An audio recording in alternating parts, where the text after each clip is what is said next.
నమస్తే BCN news కి స్వాగతం. నా పేరు నీలిమ. ముందుగా ముఖ్యాంశాలు. భీమవరం ఎమ్మెల్యే అంజిబాబు టీడీపీ నాయకురాలు తోట సీతారామలక్ష్మిని కలిసిన మంత్రి నిమ్మల పుష్పగుచ్చాలతో అభినందించిన నాయకులు.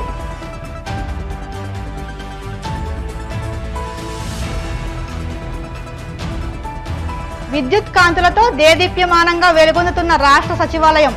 ముఖ్యమంత్రిగా బాధ్యతల స్వీకరణతో నెలకొన్న సందడి వాతావరణం.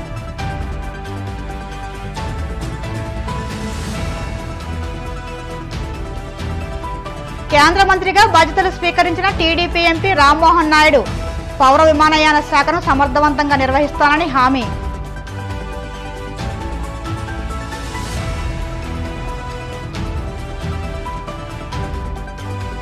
కువైట్లో జరిగిన ఘోర అగ్ని ప్రమాదం. ప్రాణాలు కోల్పోయిన 41 మంది దక్షిణ భారతీయులు. రాష్ట్ర మంత్రిగా ప్రమాణ స్వీకారం చేసిన అనంతరం పాలకొల్లు ఎమ్మెల్యే మంత్రి Nimmala Rama Naidu, Bhimavaram Janasena party MLA Pulaparthi Ramanjaneyulu TDP నాయకురాలు తోట సీతారామలక్ష్మిని మర్యాదపూర్వకంగా కలిశారు. పాలకొల్లు హ్యాట్రిక్ ఎమ్మెల్యేగా పేరు పొందిన ఆయన భీమవరంలోని అంజిబాబు తోట సీతారామలక్ష్మి నివాసానికి వెళ్లి కలిశారు. పశ్చిమ గోదావరి జిల్లా నుంచి చంద్రబాబు కేబినెట్కు ఎంపికయి మంత్రిగా ప్రమాణ స్వీకారం చేసిన సందర్భంగా నిమ్మల రామానాయుడిని వీరు అభినందించారు. అనంతరం పలువురు నాయకులు శాలువా కప్పి సన్మానించారు. ఈ కార్యక్రమంలో కోళ్ల నాగేశ్వరరావు, పలువురు నాయకులు పాల్గొన్నారు.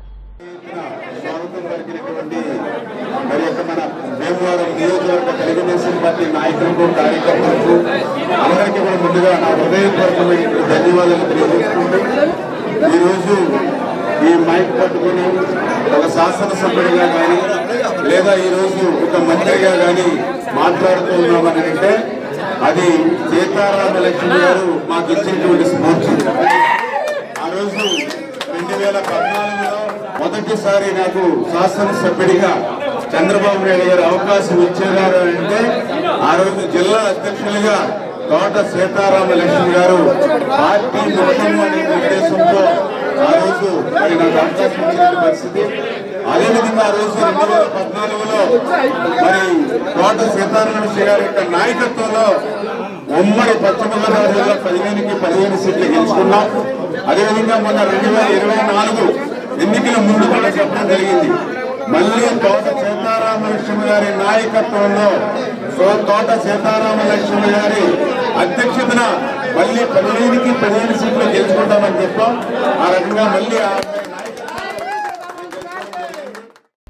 ఆంధ్రప్రదేశ్ రాష్ట్రంలో చంద్రబాబు నూతన ప్రభుత్వం కొలువుదీరింది. ఈ రోజు సాయంత్రం అమరావతిలో చంద్రబాబు బాధ్యతలు స్వీకరించారు. ఈ నేపథ్యంలో రాష్ట్ర సచివాలయాన్ని విద్యుత్ కాంతులతో దేదీప్యమానంగా సుందరంగా అలంకరించారు. ఎటు చూసినా విద్యుత్ కాంతులతో మెరిసిపోతూ అందరినీ ఆకర్షించేలా విద్యుత్ దీపాలు వెలిగాయి. విద్యుత్ వెలుగుల మధ్య సచివాలయం సరికొత్త శోభను సంతరించుకుంది. మొదటి రోజు చంద్రబాబు ముఖ్యమంత్రిగా అమరావతిలోని సచివాలయంలో ఉండనున్న నేపథ్యంలో సందడిగా మారింది.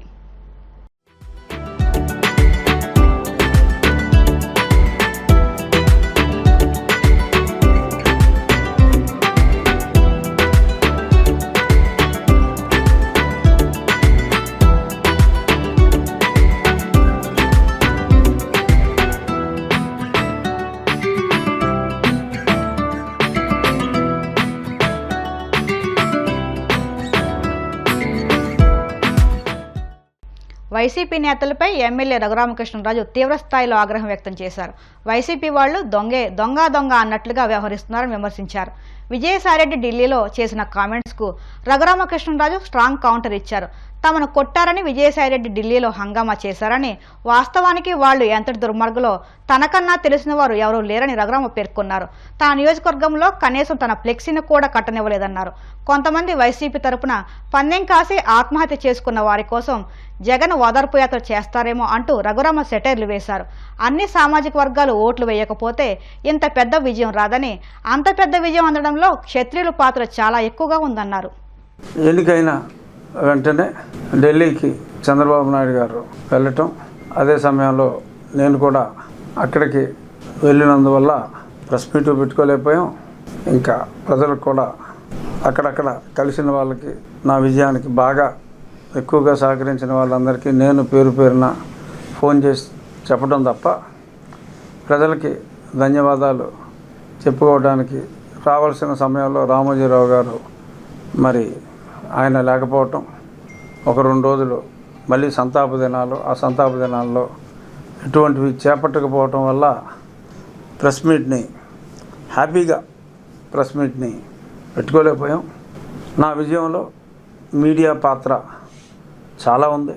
ఏదో 1-6 మీడియాలు పోటీ ఇంకెవరిద్దరి మధ్యన ఉందని చెప్పి అన్నప్పటికీ, బట్ మెజారిటీ మీడియా అంతా కూడా నా విజయాన్ని ఆకాంక్షించారు.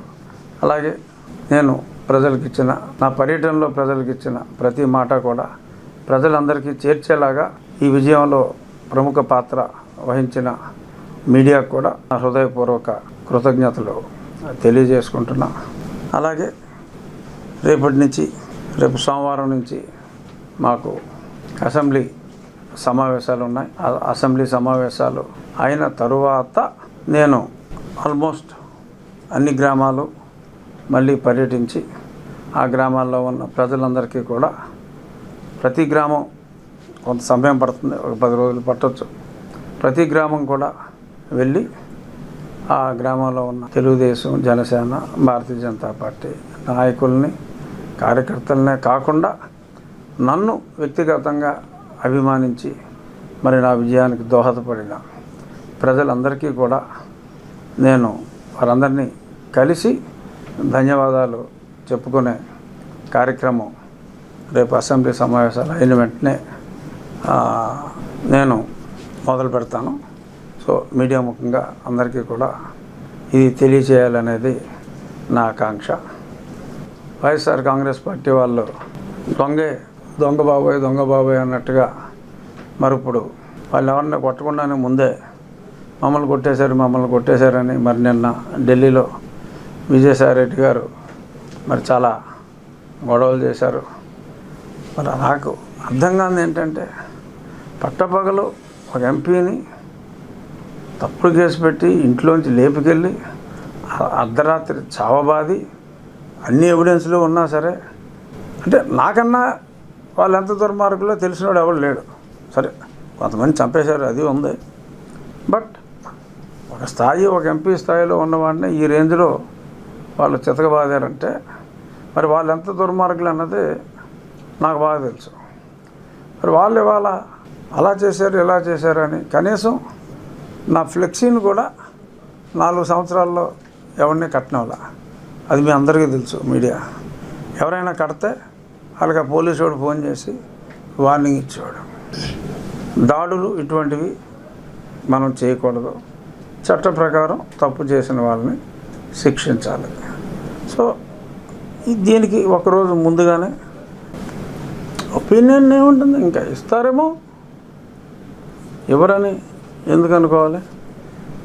ఎందుకంటే మరి డెఫినెట్గా అన్ని సామాజిక వర్గాలు కూడా ఓట్లు వేయకపోతే ఇంత పెద్ద విజయం రాదు.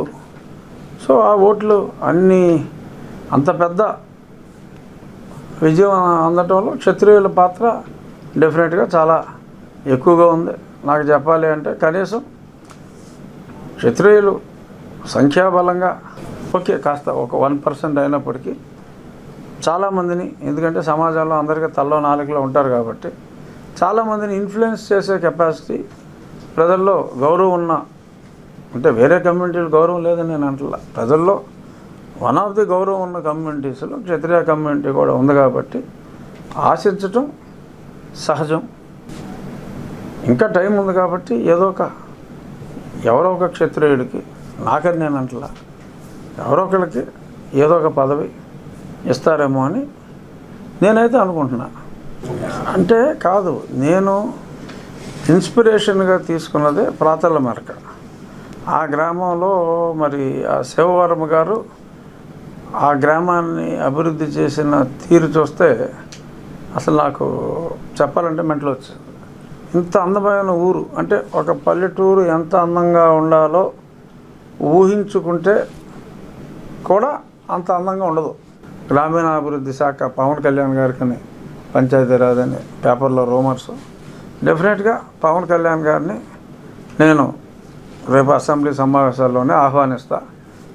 మీరు ఈ ఊరు వచ్చి చూడండి, ఆంధ్రప్రదేశ్లోని ప్రతి గ్రామాన్ని ఈ ఊరు ఇన్స్పిరేషన్గా తీసుకుంటే కొంతలో కొంతైనా మనం చేయగలం అని వారిని నేను అడుగుతాను. వారిని కూడా తీసుకొచ్చి ఆ ఊరు చూపెట్టి ఒక రోల్ మోడల్ లాగా చేయాలి అనేది నా కోరిక. ఎవరైతే వాళ్ళు ఆ శాఖ ఎవరి దగ్గర ఉన్నా ఆ శాఖతో ఆ కేంద్రంతో, ముఖ్యంగా నా నియోజకవర్గంలో మేజర్ ప్రాబ్లం కాబట్టి కీ రోల్ తీసుకుని ఆ ఫండ్స్ ఎలకేషన్ ఫాస్ట్గా వచ్చేలాగా చేస్తాం. ఈలోపు ఆ పరిమళ నుంచి ఆ ఉన్న లైన్కి ఆ మరమ్మతులన్నీ చేసి దానివల్ల ఒక 45-46 గ్రామాలకి, ఈ 70లో 45-46 గ్రామాలకి టెంపరీగా ఒక మంచి పరిష్కారం వచ్చే అవకాశం ఉంది. ఆల్రెడీ ఇంజనీర్స్తో అది నేను మాట్లాడాను, కలెక్టర్ గారికి కూడా చెప్పాను. రేపు మా అసెంబ్లీ సమావేశాలు అయ్యాక కలెక్టర్ గారితో మీటింగ్ పెట్టుకుని ఆ పని కూడా ప్రారంభించి తాత్కాలిక ఉపశమనం, దానికి పెట్టిన ఖర్చు రేపు ఆ పర్మనెంట్ దాంట్లో కూడా ఇంటిగ్రేట్ అయ్యేలాగా, వేస్ట్ అవ్వకుండా ఉండేలాగా చేస్తాను. అలాగే ఈ గుర్రపు డెక్క ఈ నివారణకి ఒక డ్రైన్ గురించి మన కలెక్టర్ గారితో మాట్లాడటం జరిగింది. నేను కూడా ఒక ఆలోచన ఏంటంటే ఒక 2-3 బుల్డోజర్లు పర్మనెంట్గా ఇక్కడ ఇచ్చి, ఇప్పుడు కాంట్రాక్టర్లు అంటే దోపిడీ అయిపోతుంది. ఎవరికైతే అది ఉపయోగపడుతుందో వాళ్ళు డీజిల్ కొట్టించుకునేలాగా ప్రభుత్వం నుంచి సహకారం ఉంటుంది. సో కాబట్టి మీ ద్వారా ప్రజలందరికీ ఎప్పుడెప్పుడు ఏమేమి చేయబోతున్నాం, ఎక్కడెక్కడ ఆ బుల్డోజర్లు ఉంటాయి, వాళ్ళు ఎలా ఉపయోగించుకోవాలి అన్నది ఒక స్కీమ్ వేసిన తర్వాత through media it will reach people. So ఎలా జరగాలి అనే దాని మీద ఆలోచనలు అయితే ఉన్నాయి, ఓపిక ఉంది. తప్పకుండా ఉన్ని నియోజకవర్గాన్ని ఒక మోడల్ నియోజకవర్గంగా చేయగలను అన్న నమ్మకం నాకుంది. సో దానికి నా ఉండిని నేను డెవలప్ చేసుకోవాలి అంటే దానికి పెద్ద పదవులు అవసరం లేదు. మంత్రులందరూ నాకు తెలిసిన వాళ్ళే, ఇబ్బంది ఏమీ లేదు, బ్రహ్మాండంగా జరుగుతుంది. ఇప్పుడు కాసేపు ప్రకటనలు.